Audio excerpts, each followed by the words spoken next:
Oldseed's ringing endorsements. Hello, everybody. Welcome to Oldseed's ringing endorsements. I think this is going to be the last episode because, well, I've been putting this one off for a long time just because I've got other things to do. I'm very sorry. And I'm especially sorry to my friend Andy, who did this interview a while ago. People actually asked for it too. I feel I'm a cad. I'm a cad. So anyways, Andy is back.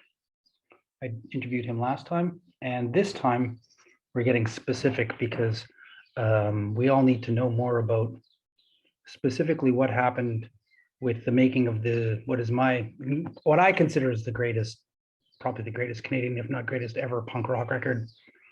Wrong. So yeah, we went deep, talked about all the geeky stuff like guitar tones and songwriting process and where the band was at that time and all that fun shit. So if you're a No Means No fan, you're going to dig this. If you're not, you're dead to me. Okay, we'll talk to you later. Bye. Hi there. Hi, Craig. I've missed you. It's been so long. I've missed you so much. How you doing? I'm doing all right. You know, we've just experienced the last 2 days some sort of windstorm that they named Zeynep. Zeynep. Yeah, which wow, is funny because one of my good friends is named Zeynep, so I definitely sent her a message saying, "Hey, there's a big windstorm named after you." Well, that's really strange because there's one here which I thought was the same storm called Eunice. So perhaps is it that every country gets to name its storm individually, or I have no idea. Well, but I mean, like Hurricane Katrina is Hurricane Katrina to everyone. Yeah. Right? But I don't know, or maybe that's just because, you know, Americans, right? It's always got to be about them. We talked about that last time. I actually went over our discussion last time to make sure I don't do too much overlap in this our second interview. And second. Yes. Because you're popular. You're a popular dude. And inquiring minds want to know. Indeed. Well, tell me what you're up to lately, first of all. What's been going on? Not so much. I was sick for a while there because of the COVID thing. Did you have the vid? I had the vid, yes. And it knocked me out a lot. I was thankfully vaccinated twice. So that's good. That meant, you know, when it hit, I wasn't going to go in the hospital or anything, which was great. But yeah, for the better part of about a month and a half, I was down for the count. And my heartbeat, while I was recovering, I went to see the doctor because I was tired of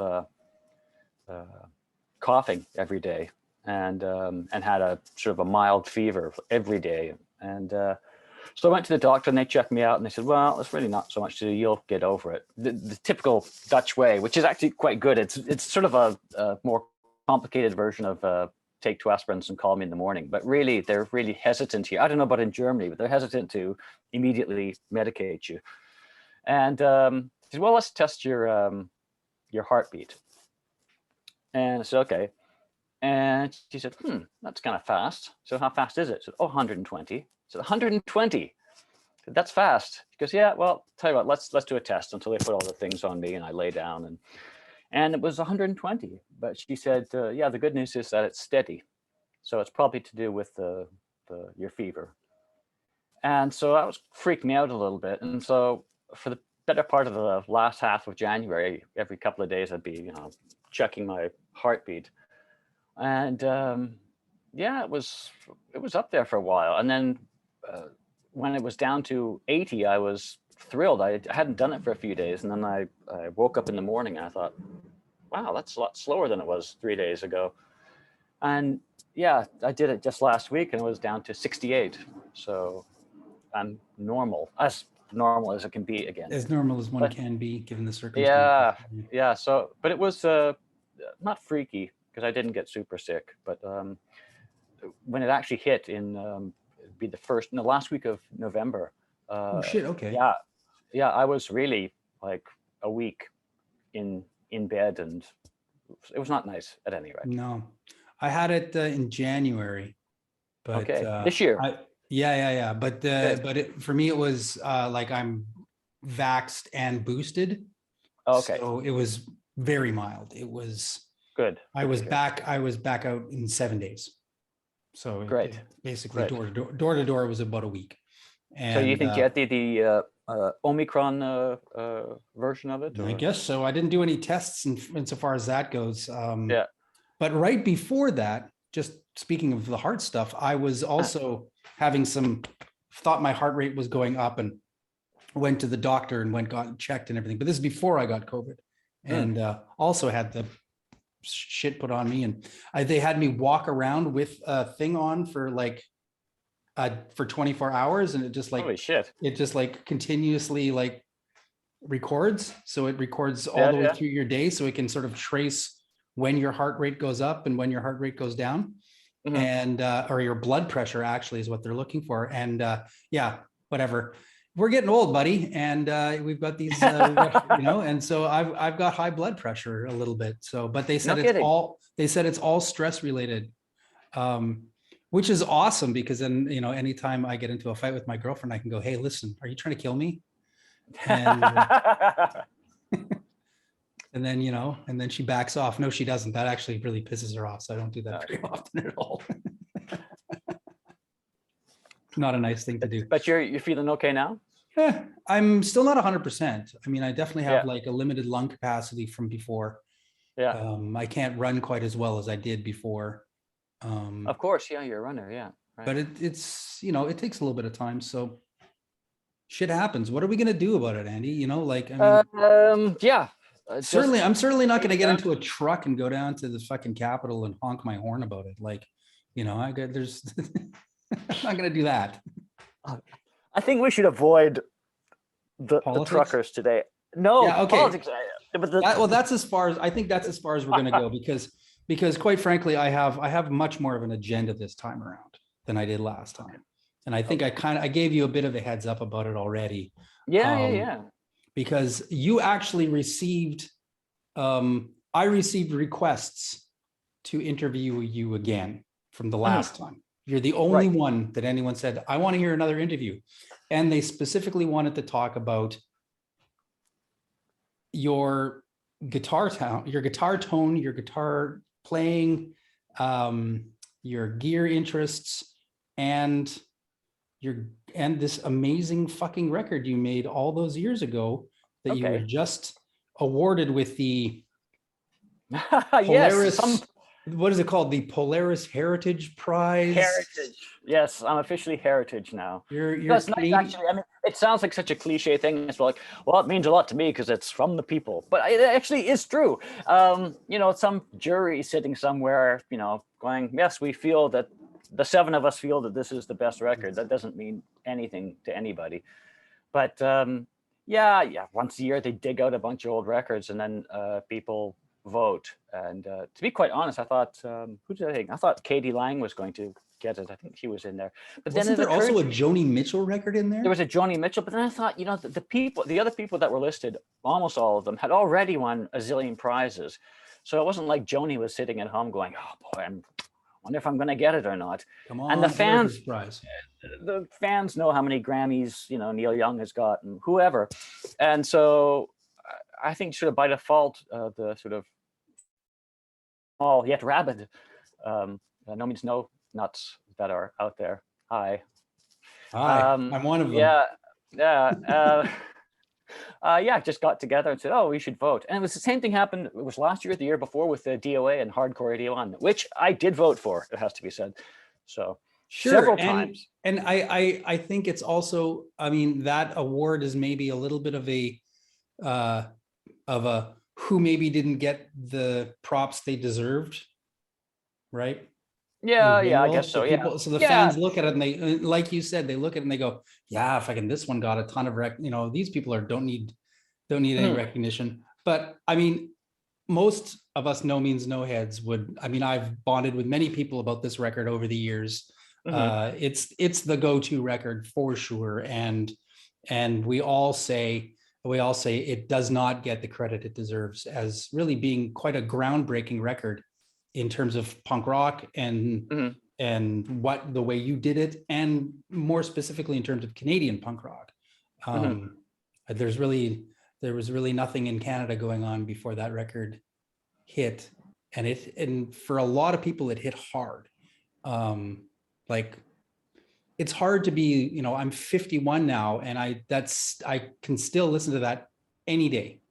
I can listen to that, and I'll listen to it and I'll put it on, and it's front to back. I don't just pick up a track. It's that whole record. It's just a really magical record. When did you buy it when it came out? Yeah. Where first No Means No record I bought was Small Parts when it came out, and so Wrong wasn't out yet, and then I was waiting for Wrong to come out, and then I bought it like as soon as it came out. Were you surprised? Did you think, oh, this is not like Small Parts? Well, it was a little, I mean, Wrong is definitely has more pop elements to it, or it's catchier. It's catching up. So, I mean, that was, for my mind at the time and my ear at the time, I just liked it more. I didn't realize that it was because it was somewhat more accessible. I mean, you know, I mean, I love Small Parts as well, but you know, Small Parts is a wonky listen, right? It is a wonky listen. Yeah, that was kind of the idea. And it's, I've said this lots of times before, but it's after Small Parts, and I always think Small Parts and Day Everything. If I say Small Parts, I mean all the songs that we recorded for Small Parts and Day Everything, which was in one session. Was it? Okay. But yeah. But Day Everything came out before or after? Which one was first? Before. Day Everything came out before Small Parts. Yeah. So we recorded all these songs and then went, okay, we've got enough for an EP and an album. So let's divide it up. And then I think we probably just talked to Alternative Tentacles and said, well, how do you want to do this? And they're like, well, let's put out the EP first, and then we'll put out the album second. And we're like, okay, sure. Right. But then when Wrong came along, the idea was to do something different. And I think we looked at a lot of other bands that we knew, punk rock bands or new wave bands, or whoever, the Beatles or whoever. And this sort of notion of that you do an album that sounds like one thing, and then the next album sounds like something different, and then the next album sounds like something different. And so for us, it was kind of, it's not like we had one sound anyway, but we thought, okay, the idea of Small Parts was to make an album that sounded like a mixtape. So we wanted, although it didn't really, I don't know, succeed maybe on that level, but we wanted to give a different mix for every single song. So Dark Ages sounded different than Junk, which sounded different than And That's Sad, which sounded different than Small Parts, and even Small Parts is all chopped up into different mixes. Okay. And that was the sort of concept of that group of recordings. And then we thought, okay, next, let's do something that's really basic. And people were all often saying to us, oh, you guys, I really like your records, but live, you're way better. You know, it'd be nice if you had a record out that was just really, just how you sounded live. And while we didn't, like a lot of bands say that, oh, we just want to get our live sound, but that's a bit of an illusion when you go into a studio. You could stick a band in a room and mic them up and record them, but when you play it back, it sounds terrible. But yeah, it's natural, it's live, but it doesn't have that whatever sound that you have live, or at least the I can't think of the word, but sort of the illusion of what the band sounds like when you go see a show of them.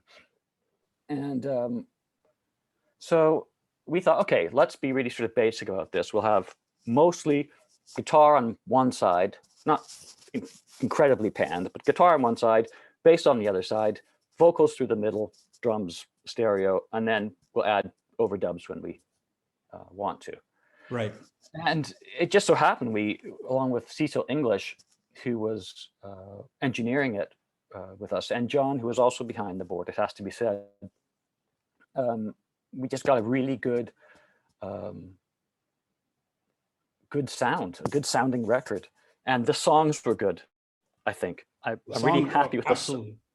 That goes without saying. Rob, I think is did a lot of great things before then and after, but I think that he's really kind of at the top of his game for me. As a Zillions of songwriter. as a songwriter, I think zillions of fans might disagree. They say, "Oh no, it's Mama was the best," or Dance of the Headless Bourgeoisie. Yeah, that's the one. But for me personally, I think when I listen to like It's Catching Up or something like Rags and Bones, as much as it's been played, I think it's a great song. And they were always all the songs pretty much were really fun to play. There's a couple that one, All Lies was one that we didn't really play live that often, so it's a little bit of an oddball for me. It ends the album, but it was never one that we sort of built on our live reputation and then finally recorded it. It was a reasonably new song, but for the rest, we loved playing them. They were so much fun to play. And they were so much fun to see you play too. I mean, I think I saw you at least probably twice on that touring cycle. I think you came through Winnipeg, and I think I saw you both times. Mm-hmm. I think once was at the Pyramid, and then didn't you play another show at like the West End or something? Yeah, I think so. Yeah, if I'm not mistaken. But well, two things about that. Okay, but was Rob the sole songwriter, or were you also wrote some stuff though? No, I wrote 3 songs on the album. Actually, it was pretty well sort of divided on that one, because I wrote, Tired of Waiting and Stock Taking and Tulips. Yeah. And John wrote Bruno, but there are also parts of other songs like Brainless Wonder is pretty much John's song.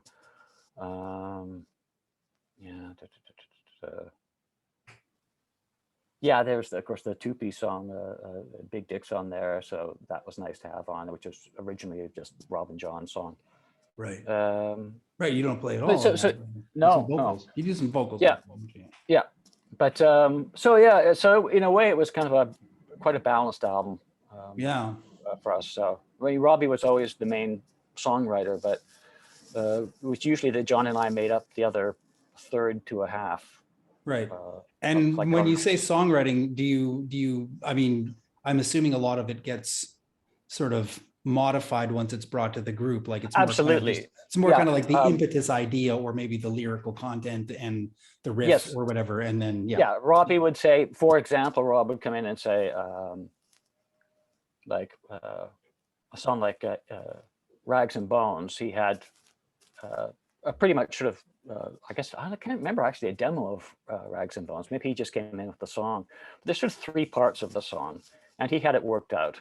But it's not that he sat and told John, this is the drums I want you to hit the snare here. I want you. With John, it's just like, okay, come up with something. And John was such a good drummer that he just. And with me, it'd be like, okay, I'd kind of use the bass line as a guide, and then try to sort of fit in counter rhythms and counter things. And okay, I have to find a part for myself for the chorus, so I'll make up some stuff.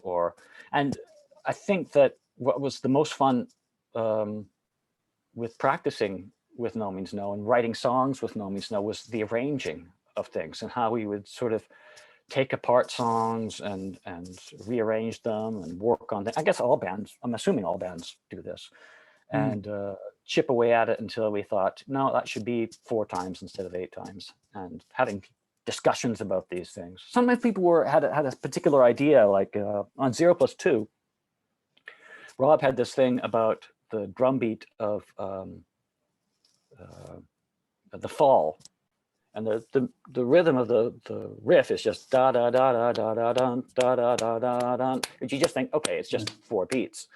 But John said, well, okay, I'll just do sort of a kick drum and the snare drum and a kick on the offbeat, sort of like a Motown thing. And Rob's like, no, it's not da da da da da. It's da da da da da da da.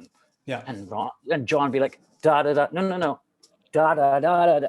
And this went on for like an hour and a half. Right. And John was going out of his mind, but that was more the exception. But it did happen, and there were really specific things, but specific parts and songs that were like, no, not that, like this. And we worked well enough together that we gave each other, if one person sort of wanted to go down that road, we'd sort of give them space to say, okay, in what way, what do you want to get? Something like this, do you want to try this? Yeah. So thankfully, I wasn't in a band with two other, prima donnas saying, this is my guitar solo, this is my drum part. People weren't precious about their parts, and that made working together really fun. That's really incredible because, I mean, how old were you guys when this happened? Well, okay, let's see.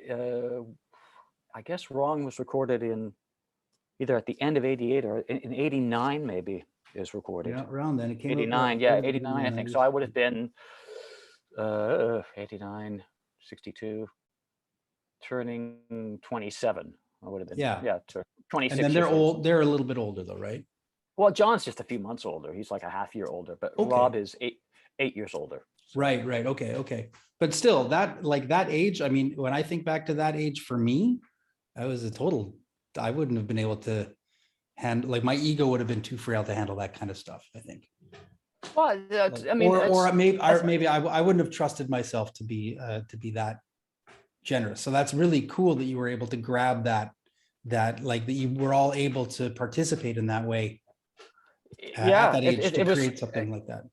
I think by the time 0+2 happened, I think that was changing a little bit. I think people were more sort of adamant about how they maybe wanted a song to be.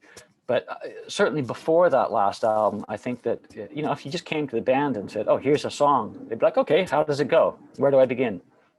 And so it was really lovely to do. So, yeah. And it's a lovely fucking record. The next question wanted to ask you about was, okay, in terms of recording that record, how much of that was it live off the floor? Like, did you record all your parts at the same time then? Yes and no. And there's a lot of records that are out there that sound like, band goes, into studio. Well, like the records that Steve Albini has produced. I mean, his whole aesthetic was literally mic everybody up really, really well. So it sounds really, really great. Get the band out there, do your thing. We were not that band. We were never that band. It sounds like we were that band, but I can really tell on you, that record, on all the records, and it sounds crazy, but for what I remember most, and maybe probably not all the songs, but hazard a guess to most of the songs, it was John in the drum booth and Rob and I on the floor with our amps plugged in, and we'd record the song as best as we could. We do a few runs or whatever, and then afterwards, as long as John was happy with his drum part, then Rob and I would entirely redo our bass and guitar parts from inside the studio individually. Sure. So it'd be like, Robbie's going to do his bass lines. Okay, I'll go out and have a smoke and have a cup of coffee, play Pac-Man in the hall, and even those parts, as you probably know, this is pre-digital, you'd have punch-ins. So Robbie would be playing, I don't know, okay, hang on, the first two bars good, okay, so punch me in on the third bar, okay, and that would get sort of put together. Then I'd come in and say, okay, I'm going to do my guitar part, okay, this, and this could be a little tighter, I can do that bit again. And of course, you'd also have sort of a cheering squad, which was good, which was just the other people who were there at the recording, namely the other band members and Cecil and Craig, our sound guy, saying that, I think you can do it better live. You've got a sort of more of a wild solo. It's like, okay, like this, yeah, even more so. And if you try, that's really good. That's really good. And then when we were all sort of individually and collectively happy with what we were doing, and keep in mind that these songs were figured out already live. That was going to be my next question. All that, all if not most of that stuff was already done on like road tested. We never went ever into the studio and said, "Oh, what are we going to do? Yeah, I got an idea for a song. Oh, really? How does it go?" No. Most of our songs were played for at least a year and a half. Some like 3 years before we ended up recording. And the notion that we would okay to go in a studio and be creative suddenly. It's just completely foreign to us. And I know Very bands do it. It's very unpunk, to be honest. Like, yeah, absolutely. So our records were kind of constructed in that way. yeah. Yeah, which there are people, like my friend Scott says, you know, your demos are a little rough and ready, but in a way they have a sort of sparkle that, you know, like the finished product, slick as it might be, kind of misses maybe. Like the wrong demos or sound really good actually. And I've never heard them. I would love to hear them. And there's I don't think we did demos for Sex Mad. We didn't do demos for that, but we did demos for Small Parts. We did demos for Wrong. We did demos for 0+2. After that, I couldn't say, of course. Right. Yeah, they have absolutely a little bit more lively quality to them. Yeah. But that's not who we were. I mean, we were sort of perfectionists, and we also grew up on listening to records that were made in the 70s for the most part, and records made in the 70s were, you know, the idea wasn't to sort of, like I said, have a Pixies sound. You know, we have, you know, band on the floor, record, you know, the vibe in the room with great mics, or like, you know, Shellac or whoever. It was like, okay, isolated guitar, we'll add some reverb afterwards, isolated bass, we can add some compression, and after we'll get the drums, we'll put these, we'll put them all together, and then if we want to have space, we can add space, we can, sure. That's what we grew up with. So yeah. Sure. It's, I mean, I don't know. It's the classic way to make a record with a band is you run the tune together, but only one person is doing it for keeps, and then everyone else goes in afterwards and fixes their parts. Yeah, I'm still kind of that way, but I'm trying, even at 59 years old, to move away from that actually. And so I will come back to that later on this interview, but I won't reveal why now. Ooh. Yeah. No, this is true. I You are will a come back. Sneaky son of a gun. Now, oh boy, have you piqued my curiosity. Okay, so we've gone through that. We've gone through songwriting. We've gone through preparation to go in, method. I want to talk about the actual sound now. So I mean, speak as much as you want about the other guys. I don't know how much you know about what they used or did. But I do know, you know, what you used and did. So yeah, talk about, let's get really into the gear now. Okay, gear. Nomeansno, when it started, Robbie had, I think he played through a Bassman amp, which are terrible bass amps, but great guitar amps, as everyone knows. And so when they played live originally, I think he had a big, like, I don't know, like a 15-inch speaker and this Bassman amp, and it sounded terrible, but it was cool sounding. Yeah, I don't know about John's drums and, you know, the type of drums. I could describe his drum set, but it wouldn't really mean much. They were purple and shiny. Yeah. So anyway, Robbie's bass started getting a little more growly as time went on. He added a cabinet, like a 4x10 cabinet, I guess, on the top, which was probably a guitar cabinet. No, that's a standard bass cabinet normally. Oh, okay. The one big 15 at the bottom, or even bigger. Yeah. And then at the top you have the 410s. Yeah, and so he did that, and he got this acoustic amp, the brand acoustic. And I remember it was great because he had on the one side of the amp, there's a little place for the EQ, and he would just take his mids and just jam them up to the top. Yeah, and so he had this really growly sound. The only problem being that when he played for, you know, extended periods, like on several tours with the amp, it would vibrate so hard that the circuit board would crack at a certain point and it wouldn't work. We have to take it in and get fixed. Yeah. But as far as my guitar goes, and my sort of setup is that, again, this is a story I've told lots of times, but just really for the record, Andy. For the record. On the record. When I joined Nomeansno, I borrowed Robbie's Stratocaster, I think, originally. A Strat, I'm just not a Strat guy. Me neither. I have one, actually, downstairs somewhere. which I got at a thrift store for 30 euros. And I was thrilled that I could buy a guitar for 30 euros at a thrift store. I've always wanted to do that in my life, and I did. And it's a great guitar to play. As long as I don't plug it in, it's fine. So anyway, but obviously that wasn't going to work. And then I went with my friend Scott out to a music store once, and they had this guitar, which was a Telecaster of sorts. And I knew nothing about guitars, I have to say. I mean, I just saw them in pictures.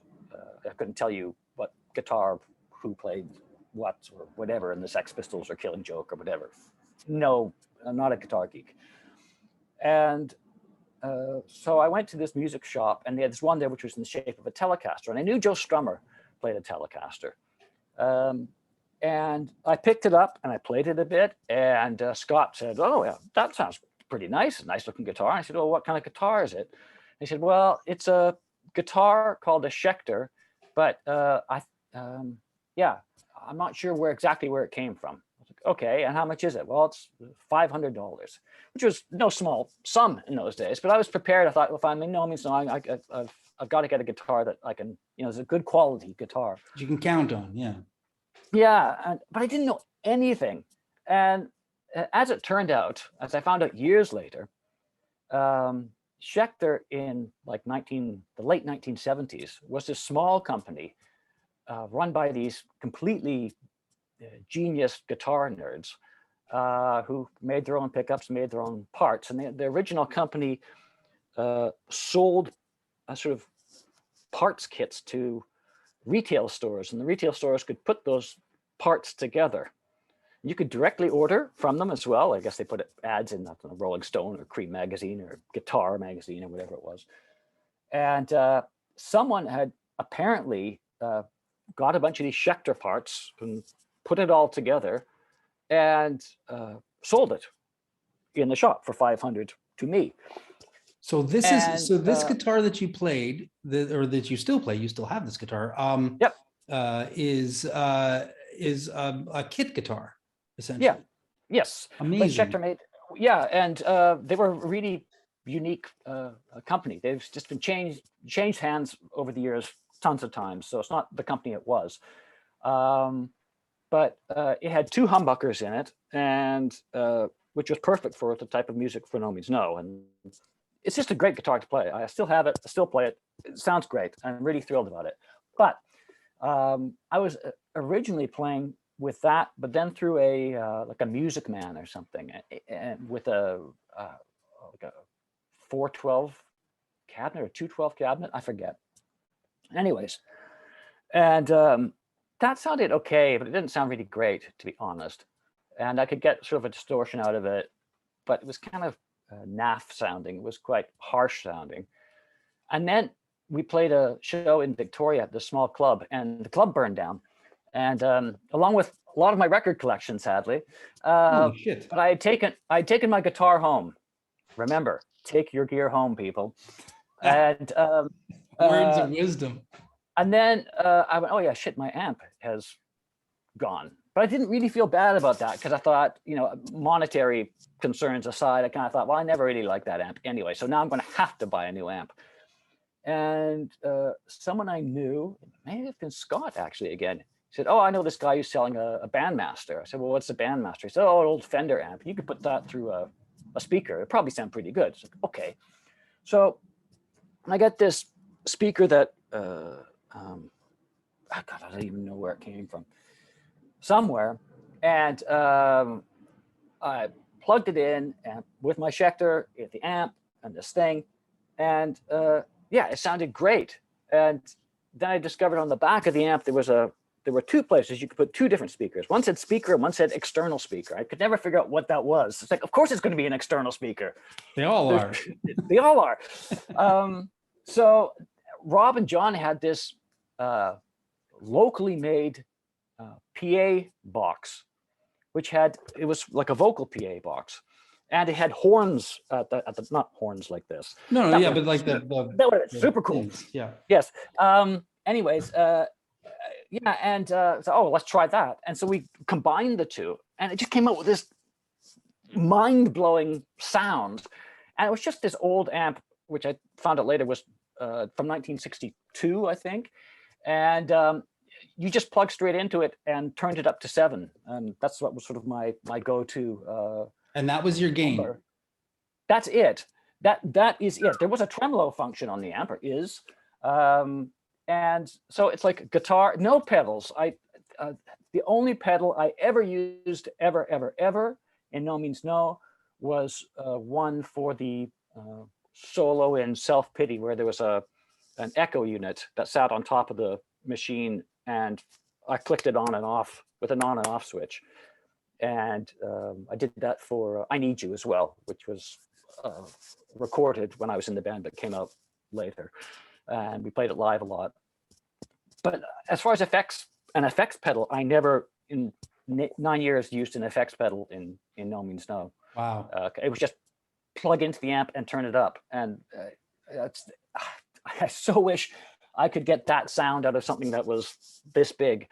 You needed the space, you needed the size to get that. Space and volume. You just, in fact, it's over here behind the bed because first of all, it's 110 volts, which means it's a little problematic over here. I did use it for one show here once, right? A 2-pin DIN show, and I got an electric shock from the mic. Despite having a transformer, and the kind people at the Paradiso in Amsterdam said, "Oh, that's okay. We've got a special plug on stage here. That's a 110 plug. You plug it in there, you'll be grounded. It'll be all right," which it was. But I couldn't play it in 2-pin DIN because I'd have to drown out Wilf entirely. And if you played a place like the Oki or something like that, the neighbors would be complaining. So it's really fucking loud. A bandmaster to 7 that's a lot of volume. Yeah, but it's such a great sound. And what was fantastic about it was that I always have to think of sort of Neil Young, that you can hit it really light and you can play really light, but then you just literally just hit your guitar harder, and suddenly everything all begins to fill out, and distort. So great amp. And that was wow. And so that's amazing that you were able to get that sound that way, because it really is a distinct guitar sound on that record. Your No Means No sound in general, but that record has such a cut and such a punch. And I'm always amazed that it's a humbucker. Like it sounds like a single coil. Well, I tell you though, on that record is probably, and it might even be small parts, we used not the Bandmaster, the Bassman, the old Bassman amp, which I was telling about. The 100 watt or the 50 watt? Like, is it the silver face one? It's a silver face one, yeah. And it's got, I think Tom used it. It's got the 4 inputs that you can, there's 4 separate inputs, and then there's like, so you can kind of. Oh, I don't know if you're. There's like 2 different channels, but you can't switch. Yeah, 2 different channels. But you can't switch channels. Yeah. And so what I used to have one of those. I had an old 100 watt, the Bassmans, and what you can do with those that was really fun. That was a Steve Albini trick when he first started with shellac, his original shellac sound, before he made his own amp that just has 1 dial. Which is such a dick thing to do. I love it. It's very Steve. But what he would do is he would go into input 1, and then he would run a connector cable from input into input 2 and into input 1 on the 2nd channel. So it's like a 1 and then a 2, 3. Oh, okay. And that gives you a sort of the ability to use both channels at the same time, and it gives you a bit more overdrive. And then all he did is he just took everything to 10. Across the board, all of it. Great idea. Threw it through a Marshall cabinet, and that was it. He was done. And I did that for a while, but it really didn't work when I was playing in an old punk band. It didn't work because it was way too fucking loud. We were playing like small bars and stuff. It was just impossible. It was like 100 watt Bassman on full. Give me a break. Like that, nobody needs to hear that anymore, right? No, so the Bassman, thankfully, which Craig said actually live was a little more defined, and the other guys as well said in the studio, and John would say, like, yeah, I know you really like the Bandmaster, but you get almost the same sound with the Bassman, but you have a little more definition in your notes. And I was like, okay, sure. And that was my sort of go-to amp really for sort of my second half of my life in No Means No. And so actually that's quite likely the amp that got used on Wrong, but I couldn't say for sure. Right. It's such a nice needly guitar sound. I love it. It's so perfect for that music. Yeah, well, I mean, Rob's bass as far as frequencies go, takes up a huge range from top to bottom. Yeah. And so it's not that I really consciously thought of this, but it just ended up being that my guitar found a little sort of crevice in there to fit into, and that worked. Because if I'd gone in there and, I don't know, with an SG and a Marshall or something like that, it would just be a mess. It would just be a total mess. It's the wrong color. Yeah. Yeah. Sure. So, but it's all luck. This is not like, I want this guitar sound. I want to have one of those amps. Oh, I want to have one of those guitars. I was the victim of dumb luck, and the happy victim, because these things just came across my path and I went, oh, it's a guitar. Okay, I'll buy that. Oh, this amp? Sure, that looks good. Oh, this PA bin with horns in it as a guitar thing. Sure. And it just worked out. And people, how do you get your guitar sound? It's like, well, I plug it in. Yeah. Plug it in, turn it up to 7. Yeah. Yeah. Well, I mean, that's excellent. I mean, tone is one of those things where, like, so many people search for so long for it and put in so much time and are switching out thises and that's, and, There's a great video of Richard Thompson talking with Henry Kaiser about amps. And Henry Kaiser brings out these, I don't know, like 3 or 4 boutique amps and says, okay, Richard, if you were given this at a show, what would you do? If your amp crashed? And they said, well, we have this amp for you. And Richard Thompson said, well, I'd listen to the amp first. And he goes on to explain about not having in your head an idea of what you want, but plugging into an amplifier and listening to understand what sound the amp is giving you, and to think, okay, what's going to work with this amp? It might be the wrong amp and it might not work for you, but that's where you got to begin. Not think, I want Joey Shithead sound on Hardcore 81, and someone gives you a Fender Twin.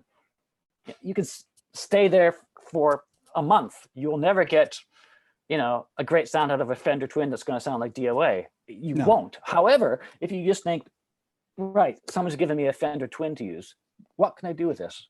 You have your guitar, you think, okay, and before you stick any pedals in front, listen to the amp, listen to it. And chasing tone is like fucking, it's like what they call, like, the heroin addicts, chasing the white dragon or something. It's a fool's errand. It really is. It is. Yeah. It is. Yeah, sure. But we've been so far in this version of the series, there's been a lot of returning to this idea of like, I've been using the term like limiting your tools and how that facilitates creativity. You're gonna like my endorsement. Just go ahead. Because for me, anyways, it's always been I always give myself restrictions when I'm creating, because I feel if I don't give myself restrictions, nothing is going to get done, because I'll be totally bogged down in decisions and I'll have just too many options and then nothing gets done. So yeah, that's what I like about this, like, direct into the amp, turn it up to 7. That's the sound. That's what I've got. Or, I've only got so many days in the studio, or I've only got so many, whatever, right? There's all sorts of limitations you can put on yourself when making art. This certain palette of colors or whatever, right? Yeah. And I think that's really valuable. And I think a lot of people get lost in that now, because now with the digital age, it's you can do whatever. You can take a song and you can record it an infinite number of different ways, literally an infinite number of different ways. And I found that with I really had that problem over the last, I don't know, say 5 years, is that I got into more into goofing around when I played guitar on my computer, just especially the last 2 years, because we've all been home and Ingrid's been home with me, and I'm not gonna be blasting my guitar in the morning, noon, and night, and so I do more stuff on my MacBook. But then I'd be spending like literally hours sort of searching for emulated guitar sounds and this, that, and the other thing, and I realized I wasn't playing very much. And when I did play, I tell you, when I played the most and I was doing my most creative things is when I would just grab my guitar. I always have a guitar out somewhere. I just grab it and think, oh, I'm just going to pick it up and play.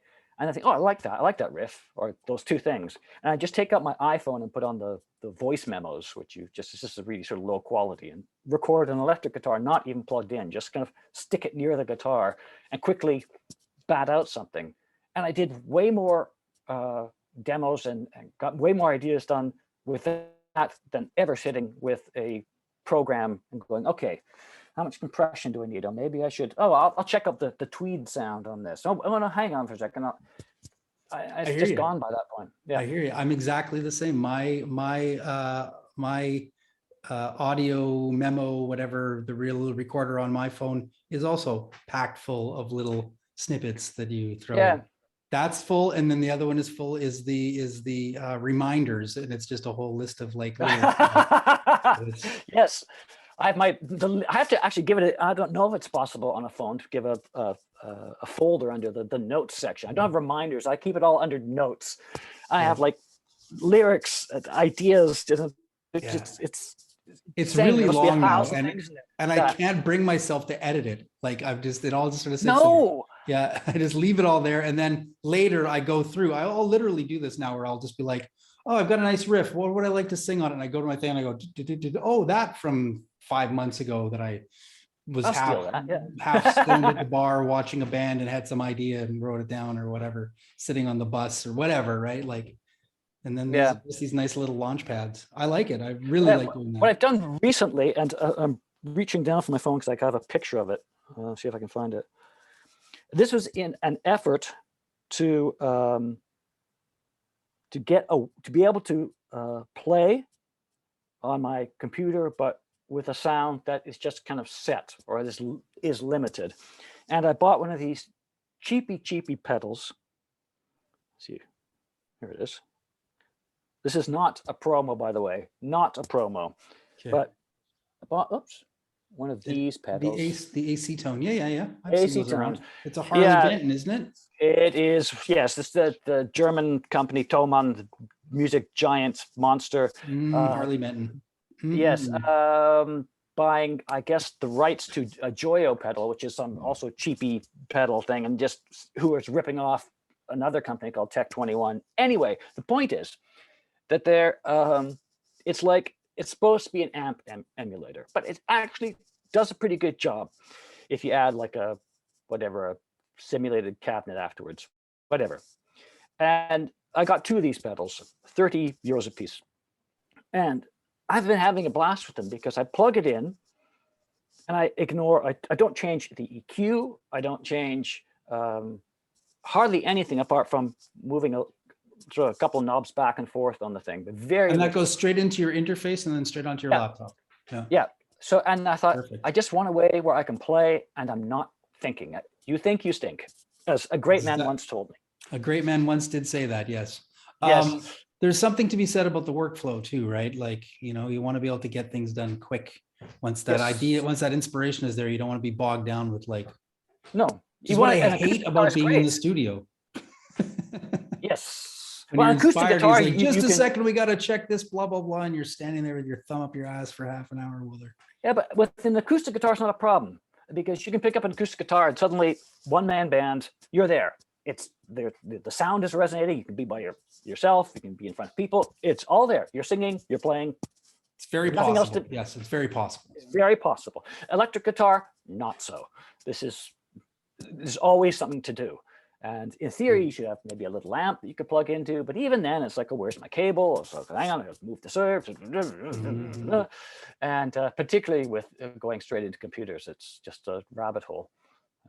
But so I'm really happy with playing around with these things, and we'll see what comes out of it. But it is a different way for me to record into my computer where I'm playing more than thinking. So that's really cool. I'm going to take you up on that. I'm going to try that one out too, because I'm also kind of stuck with when I'm recording at home and what I want to do with it.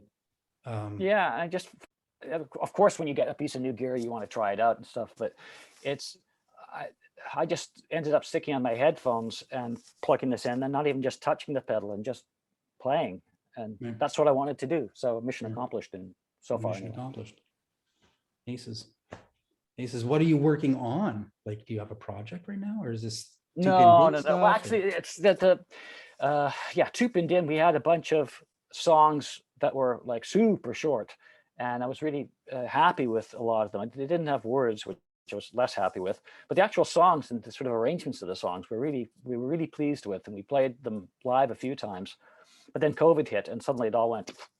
Yep. And we wanted to be together as much as we could when we were arranging the songs, and it's just not the same for me to send a part to Wilf and say, well, here, this is the second guitar part, play it, and send it to me back. And where is he? He's like in Belgium, isn't he? Belgium, yeah.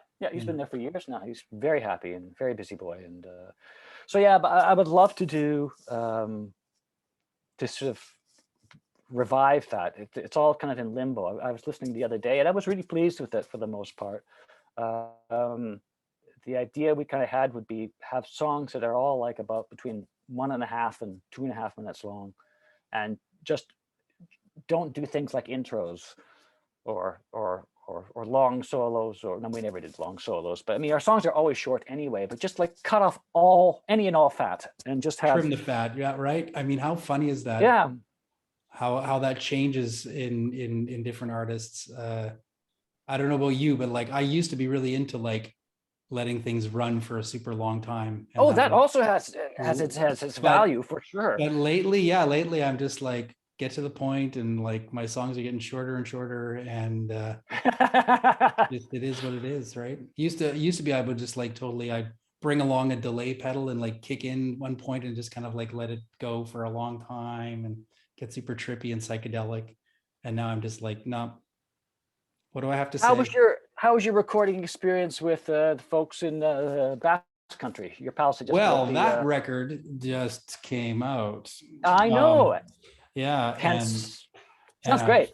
Yeah, I fucking love it. It was a great experience, and that one was done to tape, and it was all like the beds were all recorded live together. So I recorded at the same time as the drums and both guitars, and then they did extra overdubs of guitars, and they did vocals and synthesizers and keyboards and whatnot. But yeah, I totally played, and I was like, we'd run it and they'd be like, how was that? And I'll go, well, there's one part where I definitely missed a note, and we do a quick punch in and it would be done. Like, yeah. So that's okay too. That's exactly how that one was done. And it was pretty live sounding, but it was done to nice, like a 24 track reel to reel, 2-inch beast, and with all the old compressors, and yeah. It sounds nice. So that studio is awesome. And it was very fun, and I love those guys, so it was just a super fun thing to do. And yeah, so what is it about Spain? I was talking to Howie Reeve about this, and all sorts of different countries have wonderful people doing wonderful things. Thank God, you could go to Germany or France or Italy or wherever. There's something about Spain that is so.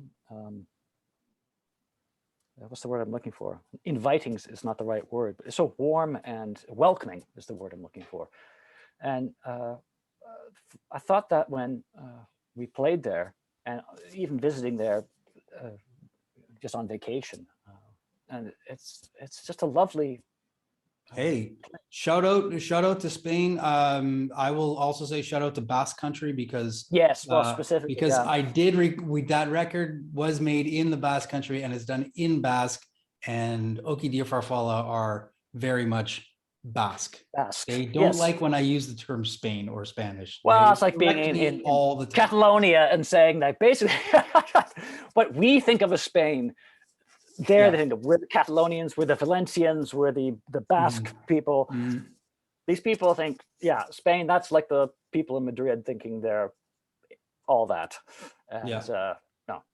Yeah, but the Basque is a really special thing for me. And I've just, because, Jode and Maren are totally my dear friends, and I've known them for a long time. And we've done a lot of fun stuff together, and they're just really good people. And anyone who I've ever introduced them to has come back to me and thanked me over and over and over again for the introduction, because they're just those kind of people. They're just those kind of people. They're very much, they get it and they care, and they're just, almost to a fault. Like, so yeah, it's of course it's awesome playing in that band. Like they, and now I've really shifted over to playing a lot of bass. I'm kind of a bass player now because, because I played bass on that record, and then and I'm starting a new project here where I'm also playing bass. So like kind of bass is the place right now for sure. What kind of bass are you playing, if I can ask? I play a precision bass, P bass. Can't go wrong. Just like Rob, Does right? it all. Rob's also a P bass player. Yeah. Yeah. The only thing is it's heavy as shit. I wish it wasn't so heavy, but yeah. Well, what are you gonna do? What are you gonna do? Then it's kind of a little more like sport, right? Like when you got a bit of a challenging, a physically challenging instrument to play, it's like you get a bit of exercise out of it too. No, I mean, I don't know really much about musical, instruments, to be really honest. But I know precision could make an awful lot of sounds, and yeah, you can buy them with like active pickups, and there's certainly tons of basses out there that can do a zillion and one things. But yeah, I think precisions are great. They really like them. It's just a solid bass. It's an old bass. I think it's a 78 or a 79, and I'm not nice to it. I think I haven't changed the strings ever. Actually, I've never changed it. My friend had it for a while, and I believe he changed the strings, but that would have been probably 15 years ago, or more.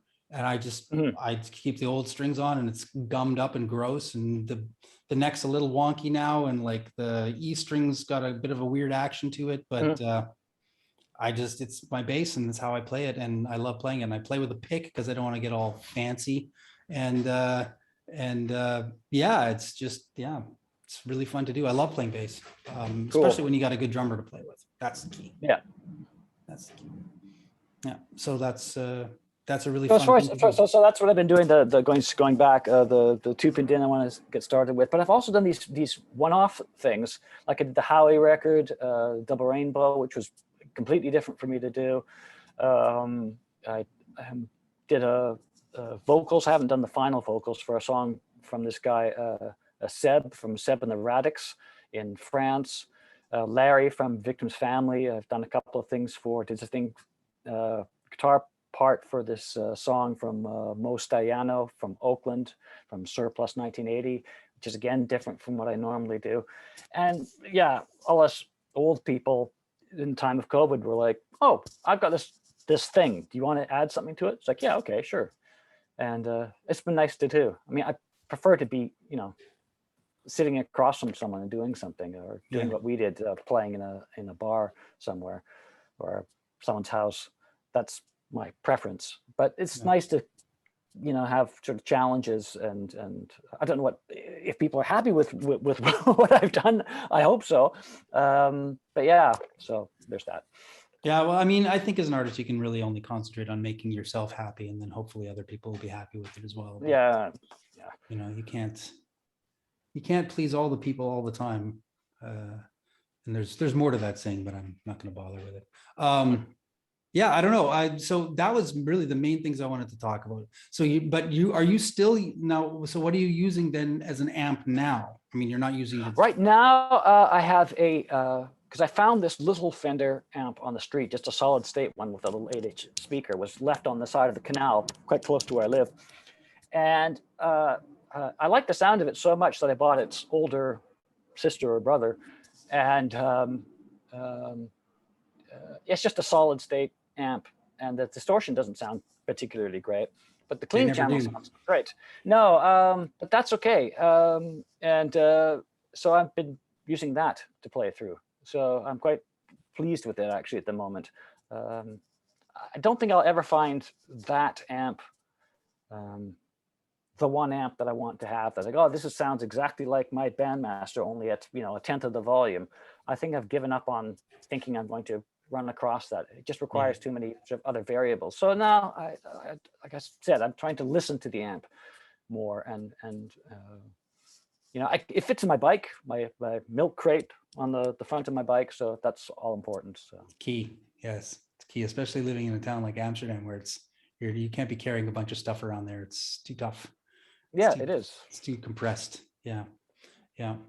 Well, that's awesome. I don't have any more questions about that record, other than, again, thanks, man. That record fucking saved my life. It saved many lives. And well, I think that's, you know, really there's some people who are like any band, they go, oh, that's not the record. You know, the record you should listen to. That's an overrated record. And anytime you have a record which is sort of defined as the album, there will always be people who say, no, it's not. It's the one afterwards. It's the one before. And when it came out, I should say, there were even friends of ours who said, yeah, I like the new record, but Small Parts is way more adventurous and Wrong is a little, well, straight.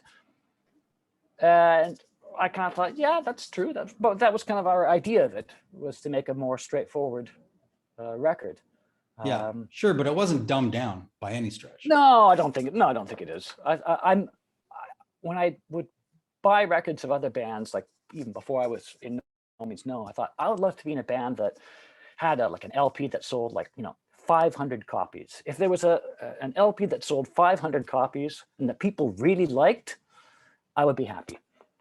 Yeah. And I have no idea how much Wrong sold. It probably sold, I don't know, like 10,000 or something over the years. This is just a complete rough guess. Guys, you don't have any information about that. You're not involved. Oh God, no. Information from me about our records? No, I don't have that. But yeah, so I'm really proud of the fact that we made such a good record. I think it's yeah, you could nitpick and say, oh, there should be a little more low end on the bass, or this or that. But I think generally speaking, it's a great album, and I'm really happy that in my time in being in a band and playing live and touring, that there's one album I think, yeah, this is really good. Yeah. I really like this. I think that's what any of us could hope for. So, I mean, or would hope for. So, I mean, you did it, man. You did it. And that's awesome. Yeah. Then let's move to the new segment. Oldseed's ringing endorsements. Hey, so I think we're going to talk about my endorsement for this last endorsement of the endorsement. And I was thinking about it, and I was thinking maybe I want to do something about like stuff that still holds up from the 90s, but I thought, it's kind of lame in a general way. And then I thought of some other, like, maybe I'd talk about like how Seinfeld still holds up, for example. But you know what? I'm just going to talk about what we've been talking about this far, which is a fucking sick record by a band called No Means No, called Wrong, that we're already talking about, but I want to give a little bit of my own insight into it, because fucking why not? I was really, the first thing I discovered about No Means No was listening to them on a Canadian radio show called Brave New Waves. And on that show, it was always late at night, and I would always fall asleep to the music and then wake up at some weird moment when they were playing super avant-garde shit at like 2 a.m. or whatever. And at the time, No Means No was definitely still outsider music, because it was before this record came out. I think it was even before Small Parts came out, which is the record before that. But I woke up to a song called Dad, which is a terrible, awful, dark, twisted, black comedy song that would scare people to this day, I think. And yeah, and I was like, this band is awesome. I got to check them out more. So I went out as soon as I could to find a record of theirs, and when I had money and it was all possible, I bought Small Parts, Isolated and Destroyed, which is a weird ass record, and it took me a long time to get into it. And I'm going to be honest, it was a little too much for me at the beginning. I thought it was too out there, and it wasn't. I was listening to a lot of straight hardcore, like Minor Threat or whatever at that point. So it was a real weird switch for me. But I persisted, and then Wrong dropped, and Wrong was just so sick and so perfect. I mean, the songs are so great. I mean, the first song, It's Catching Up, is so good. It's so energizing. And yeah, The Tower is wicked. End of All Things is wicked. Big Dick is ridiculous. Two Lips, Two Lungs, and One Tongue is a very important song to me in my life because every time I play solo, I think of it because it's about not being able to do something on your own and having to do something with other people. And I'm doing it on my own, so I feel a bit like a shit, but that's that. And Rags and Bones is also a great song. Yeah, the tones are so amazing. We've already talked about the tones in this interview, but I challenge you to come up with a better guitar tone and a better bass tone, better drum sound, and the fact that they all sound so good together. Like they really sound so great together. And yeah, I'm going to link to this record on, I think there's like a YouTube of it or whatever. But it's an amazing record. And if you're a punk fan and you have not yet listened to this record and you're listening to this now, this an hour into this conversation with this guy, yeah, you should probably listen to the record. Okay, back to Andy, see what he has to say. Yes. You may regret this, I don't know. You may regret this, I don't know. We'll see. Nope, not at all. Go for it. Okay. You asked, well, your second season is called Oldseed's Ringing Endorsements. Well, right? the segment is called Oldseed's Ringing Endorsements, okay. Endorsements. Okay, right. And because you're the endorsement and now you're endorsing. Right. Well, you wrote that to me and through a chat, and I thought immediately, oh, I know what I'm going to do. And then afterwards I thought, should I do that? And I thought, yeah, I should. So here, before the public, the world at large, with your huge audience, I'm saying now that I, Andy Kerr, endorse amateurism. Elaborate. Elaborate. Well, the word amateur is a bit of a loaded word. On a technical front, it is not being paid for something. You have a professional as someone who does, I don't know, a carpenter who builds tables and gets paid by customers to do that. They are earns their living doing that. So they are a professional. It could be a musician who earns their living, and you are a professional musician. You can be a musician who plays in a band with some friends, and they get together and they play the odd show, mostly in their garage or for friends. They're amateurs. But it's also a loaded word. People talk about creative endeavors as having a professional sound or a professional look or an amateur look. And the word amateur is kind of seen as an insult with a lot of people. Now, granted, there are professions that aren't creative in a traditional sense, like being a brain surgeon. I don't want an amateur brain surgeon. Yeah, of course. An accountant. I don't want an amateur accountant. The numbers have to add up. However, as far as creativity goes, I think there's always this danger of people looking to, well, let's take music first. Looking at bands that are very tight and very accomplished. They're technically incredibly proficient. They come out on big labels with lots of PR behind them. They have shows with laser beams and huge things behind them, and they are considered professional bands. And and then you can enjoy that. I'm not saying that's bad at all, but that was essentially in many ways the 1970s until sort of punk rock came along. My brother, I always use as an example because he would go see bands and he would see bands that were like that and be in awe, but never think of starting his own band. Now, of course, people did start their own bands, duh. But people like my brother, I think, God, would he have been my age, sort of born 4 years later, he might have seen a punk rock band and thought, that idiot up there is just learned to play last week. I can do that. And so the bar for sort of a creative and emotional engagement is lower when someone is learning how to do something or is just doing it for themselves. And Another example, I saw a great commercial. It was on TV the other week by, I guess I think it's a German company called Hornbach, sort of a DIY shop. The builder shop, yeah. Builder shop, yeah. And they, at least here anyway, they have really, in the Netherlands, they have really great commercials. And the commercial was with music in the background, a series of people in various situations. How can I put it? The first one is a guy walking into his house, and he's just done his floor. And he walks across the floor, and then he notices that some of this flooring that he's put down is creaking.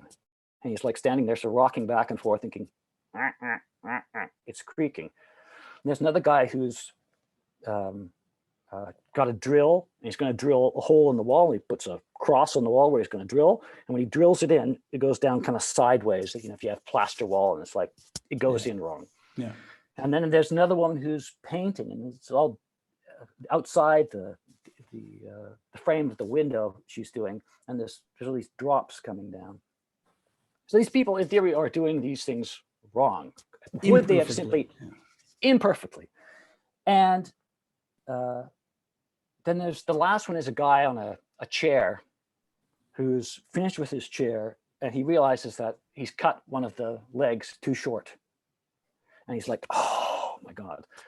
But then it goes back to the earlier thing. There's nothing being said. There's just music in the background. And then there's the guy on the floor kind of rocking back and forth like this on the squeaky thing. The woman is rubbing her finger along the dried drips sort of lovingly. And the guy in the wall who put the hole in the wall is sitting there, and he's got 3 pictures on a wall, and one of them is kind of down, and he's just sort of got his arms crossed and thinking, yeah. And then finally the guy with the chair just looks, and he's sitting there in his workshop, and he picks up a piece of wood that's just sitting there and blows off some sawdust and sticks it underneath his chair. And at the very end, the slogan or whatever comes up, and it says like, it can't be bad. It's your work. Yeah. I thought, yes, that's what I mean. And I think there's, what I'm trying to say is that amateurism and people are too obsessed with doing things the right way.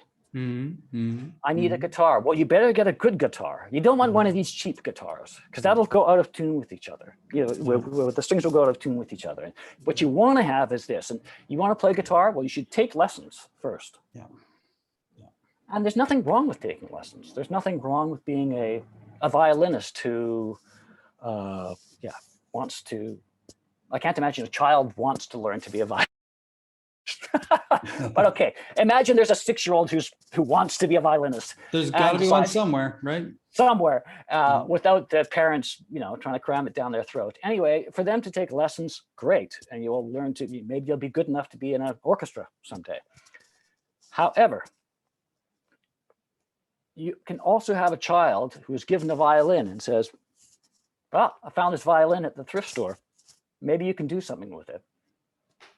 That's also okay, and is just valid, and in some respects to me, even more valid than something else, because it really comes from, okay, I have this object, I have this thing. What can I do with it? You learn your instrument by exploring it yourself, and then you go and you find out how maybe others do it, and you bring it to yourself, and that appeals to me personally more. I think it creates more of a personality.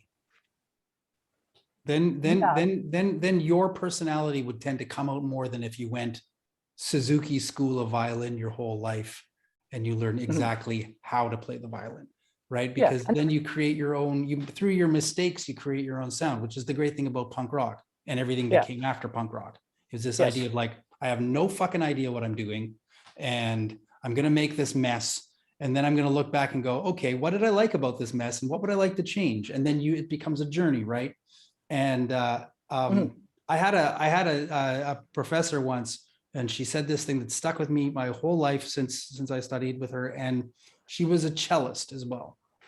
She wasn't teaching, she was teaching me something else, but she was talking about learning. And she said, people come up to me all the time and say, I would love to learn how to play the cello. And she says, I always answer, me too. That's why I'm learning how to play the cello. Every time I play the cello, I'm learning how to play the cello. Right? Like you don't ever learn how to do something. You're constantly learning how to do something. Right? From day one, if you go to a piano, if you've never touched a piano in your life, and you go bunk, bunk, bunk on a couple of notes, effectively you are playing the piano. People, yeah, you're not playing the piano. No, you are playing the piano. You are making notes on it. You're playing it. Now, if you learn a chord, a simple chord, and you play that, you are also playing the piano. If you're Glenn Gould, you are also playing the piano. Now, the technique and the depth of experience and variety and the possibilities, of course, the longer and better you can play is great. But really, it's the exact same thing. There is no difference. There's no difference between someone doodling a dog on a piece of paper or some great artist somewhere, a Basquiat doing something. There is, for me, no difference. And I think what can happen is because, and this is kind of my point, there's a sort of hierarchy in how people see that certain types of art are more valid because they're more technical or more produced and complicated. If there's a film, Dexter had this in film school where he'd be like, well, I want to just go out and take an old video camera and just shoot some shit. And maybe I'll make a movie out of that. I don't know yet. Well, what's your plan? Why would you use that camera? It's like, I don't know, just see what happens. And it was very, sort of frowned upon in a way. Mind you, this wasn't like the avant-garde art college, which of course they would be completely into, oh yeah, do something really, really radical. You're learning the technique. Yeah, and for him, it was just like, I'm just trying it out. And if I come up with something great, great. But you have a world filled with accomplished filmmakers, musicians, playwrights, and that's fantastic. But there are times I think that something gets lost along the way. And another example I had, I don't know, maybe I'll add them in links underneath your YouTube. That's usually what I do. But the other day, a friend of mine in Tacoma, or I think he lives in Tacoma, this guitar player named Anthony Estrada, who's a total music nut. He's like a walking encyclopedia. Great guitar player, really based in soul and blues. And he's in this small room. It's like an open mic thing in a cafe or something like that. And he's playing with this other fellow who's a little older than he is. And they do this old blues standard, I'd Rather Be a Blind Man, which was made famous by James called at that point, I'd Rather Go Blind. Rod Stewart did it and a zillion other people did it. And he does this version of it. And it's just him with a little, what are they called? Pig nose amp and his guitar, and his buddy, his older guy there, is playing through a telly or something like that. Beautiful version, beautiful, absolutely heart-wrenching, gorgeous. And it is so low-key and so intimate. And I thought, well, if I go to YouTube now and I go, I'd Rather Go Blind live on YouTube, what's the first thing that shows up? And the first thing that showed up, probably because I'm looking from the Netherlands, was a woman named Beth Hart. I don't even know who that is. Beth somebody anyway. And Joe Bonasara, is he a famous guitar player or something? Bonamassa. Bonamassa, thank you. Yeah. This is He's a tells big, you how out of it I am. He's a big wanky blues dude. Okay, so it's like them in Amsterdam doing I'd Rather Go Blind. Well, it's like, 8 cameras, one of them on a fucking dolly, and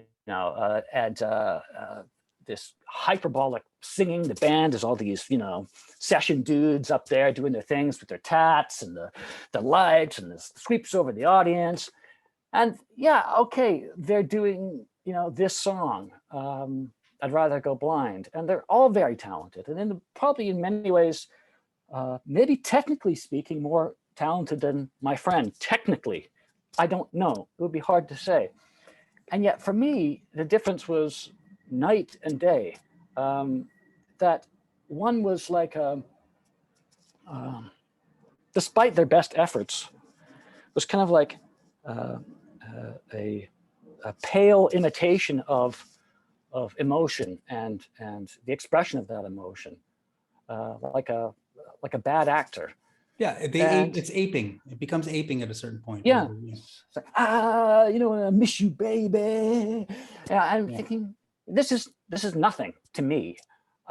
Meanwhile, my buddy there with this guy sitting in a room is really remarkable. And not that all big shows are bad and all people sitting in rooms are great, because it's not the case. No. What I'm saying is that people, I think it's easy to, in this world with all the media and all the TV, Netflix and YouTube, to get sort of drowned in a sea of sort of professional product. And I like the fact that on YouTube you can go see some, I don't know, Italian-American woman who has 74 views telling you how to make her spaghetti. You know, that's great. I think that's fantastic. I think it's great that someone can go onto SoundCloud and say like, yeah, I recorded this, you know, some, I don't know, 13-year-old. Yeah, I recorded my, you know, me doing Rage Against the Machine on my new cheap guitar I got for Christmas and put it on SoundCloud. Great, fantastic. Or bands that say, I don't need to put out a record on a record label and make a video. Fuck it, I'm just gonna tell my friends I'm gonna put it on Bandcamp. Yeah. Great.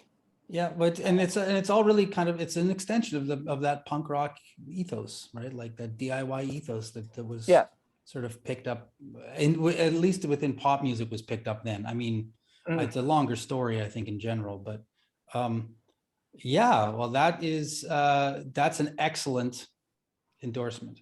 And I appreciate that endorsement because I also am a big fan of, I like art where I'm not 100% sure of success, whatever that means. I like to have that feeling of like, oh shit, are things going to go off the rails at some point? Like, that's what I like. That's what I like to see. I like to see this lack of control. This like, that appeals to me. So like a squeak in the voice or a fucking, you know, if you've learned to play guitar last week and you have the nerve to say, yeah, let's do a show next Friday, despite having only picked up a guitar 1 week ago, great. Yeah. But I have to sort of make it clear that, you know, because I also use the word amateur in sort of as a bad term. I mean, I might take a look at, I don't know, play some show and the sound person is completely, you know, has no idea what fucking amateur. Fucking amateur hour. Yeah. You know. Sure. And on the other hand, I might see, and I did see at a show once, this kid, I mean, he couldn't have been more than 18, obviously there for the first time, learning from the sound person who was there how to do sounds. Like, well, what you need to do is yeah, that's the guitar, and the guy was going through it with him, and it was really sweet to see. And yeah, okay, also nice. And if I see you, I don't think, oh yeah, Craig, he's playing in a living room. Oh, there's 20 people there. Oh, this is amateur. What an amateur. Think of it. What an amateur. I don't mind. I don't mind. You can call me anything you want, Andy. Call me anything you want. But there's just, I'm already really not happy with the term amateur or amateurism, but I couldn't figure out another term to describe it. It's when you see Carol and Mark with their fucking bottle of wine going glug, glug, glug, glug, glug, on stage in front of a dog and 4 people. And you're like, this is just like the most wonderful thing I've ever seen. And yeah, people would look, what the fuck is this? I think, yeah. If I might just interject quickly about this, sure. About just, I want one little point I want to make. The Olympics, right? Yes. There's a reason why the Olympics are for amateur athletes only. That's a thing in the Olympics. I mean, it's changing now because they've started with like basketball or whatever, and like hockey, hockey, whatever, right? But they used to be, and it sort of traditionally is about amateur athletes, and all the athletes can't, there's limits on their level of professionalism that they can have going into it. And that's because philosophically, when you go back to the original Greek ideas of value and moral and the good, they held amateur above professional because amateur people do things for its own sake. If you're a professional, money is the reason. So you're not directly connected with the thing you're trying to do. And so this is always sat with me too. And it's this, it's more of a, it really speaks to capitalism in the world we live in right now, that we elevate professionalism above amateurism. But amateurism actually is the more noble of the two, because you're doing it just because of the love of it. You're not doing it because you want to, it's not a means to something else. It's an end in itself, right? Yes, So, yes. So I would 100% agree with you on the love of amateurism in that sense. Okay. Okay. I think it's been bastardized. I think you basically summed up what I wanted to say, but like in rather than 20 minutes, in about a minute. Well, I'm glad I could help. I don't know. I just do my shit, right? I just do my thing, and hopefully it doesn't come out too bad. I have this built-in sort of distaste for bloat, you know, and even this isn't meant as a swipe at you know, my time in nomeansno at all, but by the end, because people started to recognize our sort of hits as they were, and we were playing in front of, you know, bigger and bigger crowds, I thought this is becoming a little bloaty. This is becoming a little like, and this is a song from our last album. I think you recognize it. It's called Rags and Bones. Can you take it away, John? Yeah, I kind of thought, no, this is not good. This is not good. You weren't feeling it anymore, yeah. Yeah, at a certain point, things can become quite hyperbolic, which is a term I also like to use a lot, that things can become really like this, as if they'll have more meaning or more value if you say it with 6 guitar overdubs or a movie. You know, it didn't cost 100 million, it cost 150 million. That's how good this movie is. I had a conversation with a friend. I had a conversation with a friend about that just yesterday when we were talking about my point was that we see the world just because of the world we live in. And again, I'm pretty critical of capitalism right now. I don't know. It seems to be pretty obvious. You should be. We are only capable of quantifying things. We can't qualify things anymore. We're really losing sight of understanding the ambiguity of quality, because we have these exact numbers that will quantify, and everything can be measured. Yeah. And I'm here in the world to say maybe we can't. And maybe there are some things that can't be measured, and maybe that's what the real beauty of life is. It's about the stuff that is ambiguous. And so, yeah, this need to have things perfect comes from an idea that something can be, that music can be quantified. That is so it's so bizarre, because that is exactly the idea. I mean, I don't know if you know the Two-Pin Din songs that we did very well, but we wrote one song called "Loved by Millions," and it's a pun, really, the title, because it's, oh yeah, that's, you know, this here it is, the new movie by Quentin Tarantino, loved by millions. I don't know if people would love Quentin Tarantino, but yeah, but it's literally loved by millions, as in a dollar sign. And the chorus says, beauty quantified, this demand will not be denied, meaning that you quantify beauty. Yeah. As if you can put it in little squares and say, it's this beautiful because we have this focus group which told us it was beautiful. Yeah, yeah. We quantify value, right? Yes. Which gets a little meta, but like the value of something is a quantitative measurement and not a qualitative measurement. And then again, so this comes back to the same thing. I think we're repeating ourselves at this point, or at least I am. But yeah, so I don't know, man. I think we need to do more, focus a little more on quality these days, and not as much on quantity. I agree. Very good. Anyways, let's. That's why you're my friend.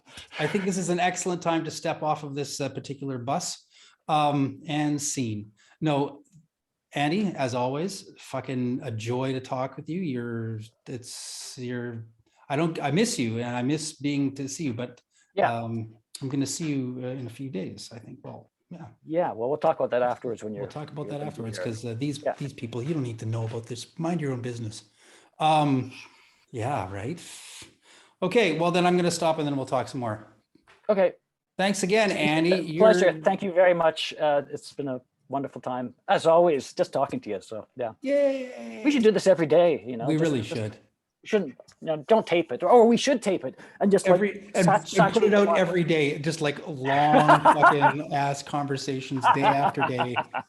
Just great. Is it possible to actually fill the internet? Okay, I'm out. We're out.